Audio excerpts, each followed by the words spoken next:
ہمارے ساتھ موجود ہیں آزاد کشمیر کی مسلم لیگ نون کے صدر شاہ غلام قادر صاحب اور آزاد کشمیر پیپلز پارٹی کے جنرل سیکرٹری اور وزیر بلدیات جناب فیصل ممتاز راٹھور صاحب۔ راٹھور صاحب، آپ یہ بتائیں کہ اس وقت جو صدر ہیں آزاد کشمیر کے بیرسٹر سلطان محمود چودھری صاحب، آپ کو یاد ہے نا، یہ پہلے پیپلز پارٹی کے بھی وزیر اعظم رہے ہیں۔ بالکل رہ چکے ہیں، صدر بھی رہ چکے ہیں، صدر بھی رہ چکے پارٹی کے۔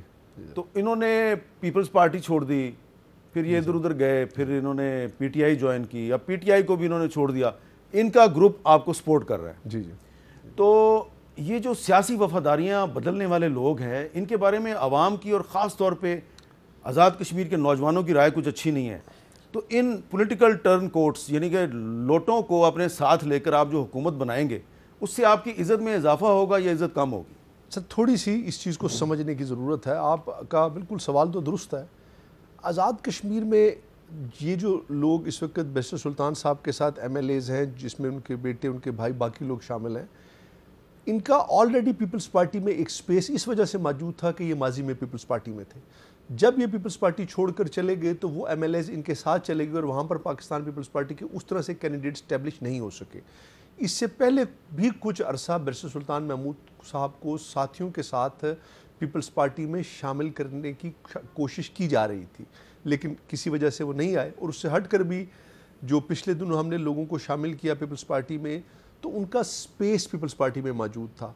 تو اگر تو صرف حکومت بنانے کی بات ہوتی پھر تو یہ بات درست سمجھی جا سکتی ہے، لیکن ان لوگوں نے کل پاکستان پیپلز پارٹی کے ٹکٹس پہ الیکشن لڑنا ہے۔ اچھا، تو یہ مستقبل کی 2026 کے الیکشن کی حکمت عملی بھی تو ہے۔ یہ 2026 کے بعد بھی یہ آزاد کشمیر کے صدر ہی ہوں گے پھر؟ صدر ہونا ہو، لیکن الیکشن ضرور لڑیں گے۔ اچھا، اب یہ بتائیں کہ یہ جو معاہدہ تھا جوائنٹ عوامی ایکشن کمیٹی کے ساتھ، جس پہ آپ نے بھی دستخط کیے ہوئے ہیں، تو آزاد کشمیر کے عوام نے اس جوائنٹ ایکشن کمیٹی کے پیچھے کھڑے ہو کر ایک طرح سے جو پولیٹیکل پارٹیز ہیں ان پر عدم اعتماد کیا۔ اب آپ اس کے سگنیٹری ہیں۔ جی جی۔ تو اگر پیپلز پارٹی کی حکومت بن جاتی ہے تو کیا آپ پہ یہ فرض نہیں ہے کہ آپ نے اس معاہدے پہ عمل درآمد کروانا ہے؟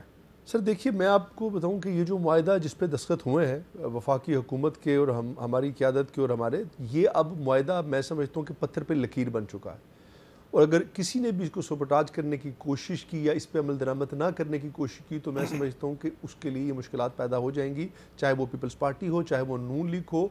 بلکہ میں یہ سمجھتا ہوں کہ صرف ہماری نہیں بلکہ وفاقی حکومت کی، مسلم لیگ نون کی، ہم سب کی یہ ذمہ داری بنتی ہے کہ ان تمام معاملات کو جو طے کیے گئے ہیں اس پہ عمل درآمد کرانے کے لیے ہم پورا بھرپور اپنا کردار ادا کریں، چونکہ اس فیصلے اور معاہدے کے پیچھے ایک بہت بڑی عوامی قوت شامل ہے۔ اور اس فیصلے پر دستخط ہونے سے پہلے اس کو پرائم منسٹر پاکستان کی اپروول کے بعد اس کو سائن کیا گیا ہے، اور اس میں آزاد کشمیر اور پاکستان کی قیادت شامل ہے۔ تو میرے خیال میں اب یہ چیلنج ہے، یہ ایک حکومت نہیں ہوگی بلکہ ایک چیلنج ہوگا، اور اگر کہیں اس میں کمی و کوتاہی دیکھی گئی تو اس کا خمیازہ تمام سیاسی جماعتوں کو بھگتنا پڑے گا۔ جی شاہ غلام قادر صاحب، اب آخر میں آپ یہ بتائیں کہ یہ 3-4 مہینے کی حکومت آ رہی ہے پیپلز پارٹی کی، اور اپریل مئی سے پہلے یہ کوشش کریں گے 6-7 ہزار جو اسامیاں ہیں اس پہ ان کو فل کرنے کی کوشش کریں گے، اور کوئی 8-10 ارب روپیہ بھی ہے اس کو بھی خرچ کرنے کی کوشش کریں گے۔ تو آپ بھی ان کے ساتھ مل کے لوگ بھرتی کرائیں گے، پیسے خرچ کریں گے، یا اپوزیشن کا کردار ادا کرتے ہوئے آپ کہیں گے کہ جو بھی پیسہ خرچ کرنا ہے میرٹ پہ کیا جائے؟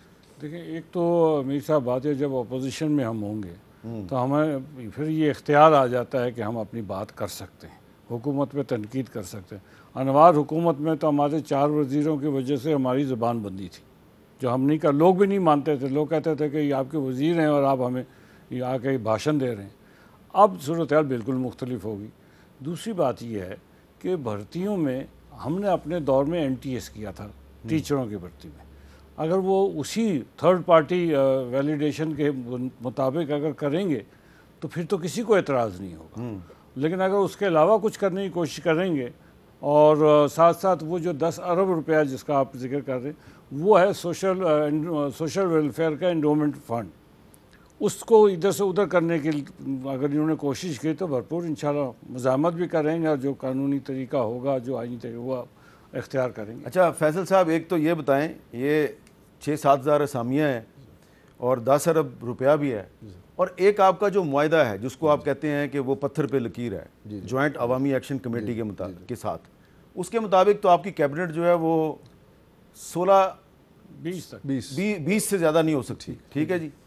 تو اب یہ جو آپ سارے لوگ ادھر ادھر سے اکٹھے کر کے لا رہے ہیں تو ان کو پھر آپ ان کو وزارتیں دیں گے اور خود وزارت نہیں لیں گے. دیکھیے سر، ایک تو سب سے پہلے ایک تاثر دینے کی کوشش کی جا رہی ہے کہ شاید پیپلز پارٹی لوگوں کو ان بھرتی کرنے کے لیے اور ان پیسے کو خرچ کرنے کے لیے آ رہی ہے. میرے خیال میں یہ اتنا آسان نہیں ہوگا. ایک مضبوط اپوزیشن ہمارے سامنے ہوگی، ایکشن کمیٹی موجود ہے، اور اب اتنا چیزوں کو اس طرح میں نہیں سمجھتا کہ جو ایک تاثر ہے.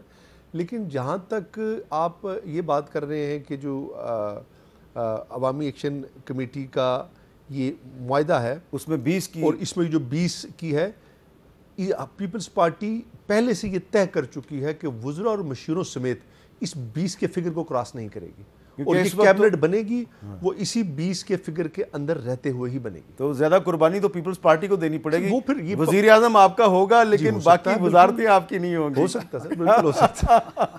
چلیں، یہ بڑی آپ ایک بہت میرا خیال ہے کہ جوا کھیل رہے ہیں، بہت بڑا ایک رسک لے رہے ہیں آپ، پولیٹیکل رسک لے رہے ہیں، اور مسلم لیگ نون جو ہے وہ انتظار کرے گی آپ غلطی کریں اور یہ آپ کو پکڑیں.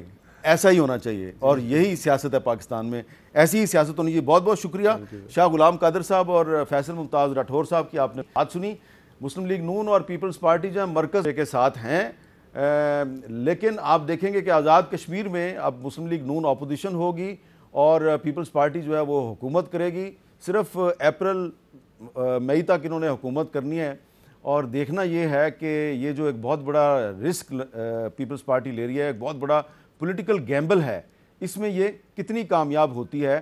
اور سب سے بڑا چیلنج جو اس وقت نئی حکومت کے سامنے ہے وہ یہ ہے کہ جو پاکستان کی اور آزاد کشمیر کی جو سیاسی جماعتیں ہیں اور سیاسی قیادت ہے، اس پہ آزاد کشمیر کے عوام کا اعتماد بحال کروایا جائے، کیونکہ وہ اعتماد بحال ہوگا تو یہ سیاسی جماعتیں مستقبل میں بھی سیاست کر سکے گی. بصورت دیگر ان کے لیے بڑی مشکلات ہیں.